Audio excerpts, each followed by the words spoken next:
SIR নিয়ে এবার আইনি লড়াই। অভিষেকের এসআইআর হুঙ্কার। লড়াই শুধু এবার রাজনৈতিক ময়দানে নয়, লড়াই এবার আইনিও। এসআইআর নিয়ে রাজনৈতিক লড়াইয়ের পাশাপাশি আইনি লড়াইয়ের জন্য প্রস্তুত হচ্ছে তৃণমূল। এসআইআর কেন্দ্রীয় গোয়েন্দা সংস্থার হয়রানি নিয়ে তৃণমূলের লিগ্যাল সেলকে প্রস্তুত হওয়ার নির্দেশ অভিষেকের।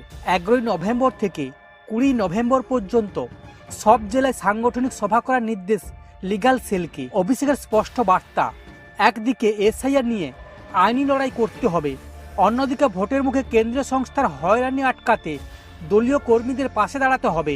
বাংলার এসআইআর শুরু দিনই পথে নামের মমতা এবং অভিষেক। মঙ্গলবার রেড রোডে আম্বেদকর মূর্তির পাদদেশ থেকে জোড়াসাঁকো পর্যন্ত মিছিল করেন তৃণমূল। এসআইআর বিরোধিতায় কলকাতায় তৃণমূলের মহামিছিল। যে মিছিল থেকে অভিষেক বন্দ্যোপাধ্যায় সাব হুঁশিয়ারি দেন, বাংলার ক্ষমতা কি আমরা দেখাবো? আগামী 2 মাসের মধ্যে দিল্লিতে কি হতে পারে সেটা একবার ভেবে দেখতে বলবো। আমাদের ধমকে চমকে কোনো লাভ নেই। গতকালকের মিছিলে ব্যাপক সাড়া মেলার পর 11 নভেম্বর ফের জনসভা ডাক দিয়েছেন অভিষেক। এসআইআর নিয়ে আগেই দলীয় কর্মী ও নেতা এবং বিধায়ক সাংসদদের ক্যাম্প করার নির্দেশ দিয়েছিলেন অভিষেক।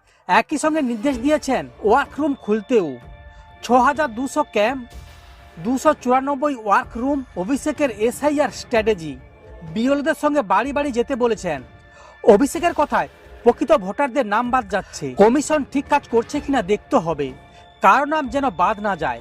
100% ফর্ম ফিল আপ করে কমিশনে জমা দিতে হবে। বিএলওর ছায়াসঙ্গী হয়ে থাকতে হবে। আগামী 6 মাস আমাদের কাছে অ্যাসিড টেস্ট। এসআইআর নিয়ে তৃণমূলের বৈঠকে অভিষেক নির্দেশ দেন, ওয়েবসাইট ও হার্ড কপি মেলাবেন। সাংসদ ও বিধায়করা পুরোদস্ত সাহায্য করবে। গ্রাম পঞ্চায়েত প্রধানরা অঞ্চল সভাপতির সঙ্গে একযোগে কাজ করবেন। প্রতি অঞ্চলে 1 মাস ক্যাম্প করবেন। ক্যাম্পে ল্যাপটপ, প্রিন্টার ও ওয়াইফাই থাকবে। সকাল 9টা থেকে বিকেল 5টা ক্যাম্প হবে। 6200 ক্যাম্প রাজ্য জুড়ে হবে। ওয়ার্ডে কাউন্সিলর ও ওয়ার্ড সভাপতি সাহায্য করবেন। একই সঙ্গে সাংসদ এবং বিধায়কদের দায়িত্ব দেন ওয়ার রুম বানানোর। তিনি বলেন, ওয়ার রুমে 15 জন থাকবে। 10 জন সরাসরি BLA-2 এর সঙ্গে যোগাযোগ রাখবে। বাকি 5 জন ল্যাপটপ নিয়ে সব ডেটা এন্ট্রি কাজ করবে। অসুবিধা হলে বিধায়ক বা সাংসদ হস্তক্ষেপ করবে। এরপরে যে খবরে আসছি, পূর্ব মেদিনীপুরের চণ্ডীপুর বিধানসভায় চৌখালি 2 নম্বর অঞ্চলে 140 নম্বর বুথে 78 গ্রামে ভোটার তালিকা সংশোধন ঘিরে ব্যাপক অনিয়মের অভিযোগে তীব্র চাঞ্চল্য ছড়িয়েছে। অভিযোগ, বিএলও প্রতিমা আচার্য ও পঞ্চায়েত সদস্য মানস দাস ভোটারদের কাছ থেকে এসআইআর ফর্ম কেবল স্বাক্ষর করে নিয়ে পালিয়ে গিয়েছেন। কোনো তথ্য যাচাই বা নথিভুক্ত যাচাই করেননি। অর্থাৎ সরকারিভাবে যা কাজ একজন বিএলওর করার কথা, সে কাজ এখানে বিএলও প্রতিমা আচার্য পালন করেননি। এই ঘটনার ফলে এলাকাবাসী ক্ষুব্ধ। এই খবর পেয়ে দ্রুত ঘটনাস্থলে পৌঁছান বিজেপি নেতা বিপ্লব মণ্ডল। তিনি গ্রামে ঘুরে ভোটারদের সঙ্গে কথা বলেন, তাদের আতঙ্কিত না হওয়ার অনুরোধ জানান। পাশাপাশি তিনি স্থানীয় বিডিওর কাছে লিখিত অভিযোগ দায়ের করেন এবং ঘটনার তাৎক্ষণিক তদন্ত ও অভিযুক্তের বিরুদ্ধে কঠোর পদক্ষেপের দাবি তোলেন। কিন্তু এলাকায় এমন ঘটনা ঘটার ফলে ছড়িয়েছে ভোটার তালিকা থেকে নাম বাদ যাওয়ার আতঙ্ক। বহু ভোটার আশঙ্কায় দিন কাটাচ্ছেন। গ্রামে ছড়িয়েছে ক্ষোভ ও বিভ্রান্তি, যা মূলত চাঞ্চল্যের রূপ ধারণ করছে। এলাকার বিপ্লব মণ্ডলের অভিযোগ, এটা নিছক গাফিলতি নয়, পরিকল্পিত কারচুপি। ভোটার তালিকা থেকে সাধারণ মানুষের নাম বাদ দিতে এভাবে প্রশাসনিক প্রক্রিয়াকে ব্যবহার করছে। এলাকাবাসীদের সুরে একথা স্পষ্ট যে ইলেকশন কমিশনের এই বিষয়ে আরও কড়া নজরদারি করা প্রয়োজন। এদিকে ঘটনায় কেন্দ্র করে পুরো এলাকায় রাজনৈতিক তরজা শুরু হয়েছে। আর প্রশাসনের সূত্রে খবর, অভিযোগের ভিত্তিতে তদন্ত প্রক্রিয়া শুরু হয়েছে। ভয় পাবেন না, দিদি আছে। 2002 ভোটার লিস্টে মা বাবার নাম না থাকলে কি করতে হবে জানালেন মমতা।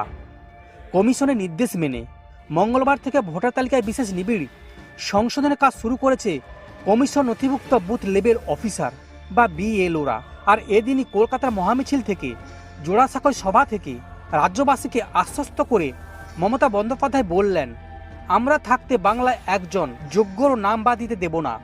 প্রয়োজন নিজেদের জীবনে রক্ত দিয়ে হলেও তা রক্ষা করব। 2002 সালে ভোটার লিস্টে অভিষেকেরও নাম নেই জানিয়ে মমতা বলেন, অভিষেক তো জন্মেছে 78 সালে। 2002 সালে ভোটার লিস্টে ওর নাম উঠবে কি করে?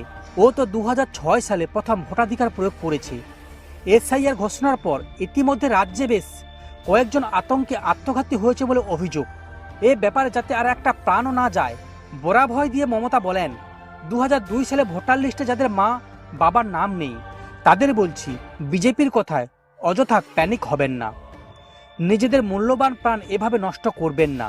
মা বাবার সার্টিফিকেট ছাড়াও আরও অনেক নথি দেওয়া যাবে, সেই নথিগুলো করিয়ে নিন। আমাদের যে BLA অর্থাৎ বুথ লেভেল এজেন্ট থাকবে তাদের সঙ্গে যোগাযোগ রাখবেন।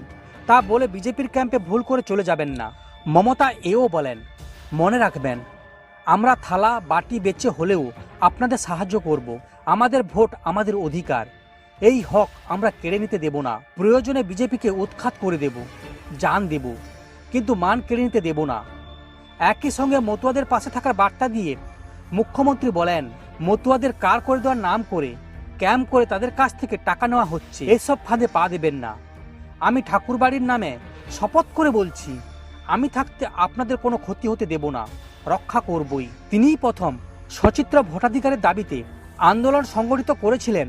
মনে করিয়ে মুখ্যমন্ত্রী বলেন, যারা মারা গিয়েছে তাদের নাম বাদ যাক, কিন্তু তা বলে যোগ্যদের নাম বাদ দিতে দেব? এত বড় স্পর্ধা। এসআইআর হোক, কিন্তু বেছে বেছে বিরোধী রাজ্যের এসআইআর করার জন্য কেন এত তাড়াহুড়ো? মমতা বন্দ্যোপাধ্যায়ের অভিযোগ, 16, 21, 24-এর ভোটের পরাজয়ের পর এবার পিছনের দরজা দিয়ে বাংলা দখলের চেষ্টা করছে বিজেপি। তাই এসআইআর এর নাম করে বাংলায় 20 কোটি মানুষের নাম কেটে ওরা ভাবছে বাংলা দখল করে নেবে। বাংলার মানুষ ওদের ওই স্বপ্ন পূরণ করতে দেবে না। ওরা জানে না জনগণের শক্তি সবচেয়ে বড় শক্তি। জনতার উদ্দেশ্যে এও বলেন, প্রয়োজনে আদালতে যাব, কিন্তু কোনো এজেন্সি দেখে ভয় পাবেন না। ওদের ভয় পাওয়ার কোনো কারণ নেই। ব্যবসায়ীরা ভয় পাবেন না। রাজবংশী ভাই বোনেদের বলবো, আসাম থেকে চিঠি আসছে, ছুঁড়ে ফেলে দিন। নির্বাচন কমিশনকে কটাক্ষ করে মমতা এও বলেন, মোদি বাবু শাহবাবুকে খুশি করতে কুন্নিস বাবু নতুন ইতিহাস তৈরি করতে চাইছেন। ওনার ইতিহাস পাতিহাসে পরিণত হবে। সমস্ত খবর দেখতে এই চ্যানেলের সঙ্গে থাকুন।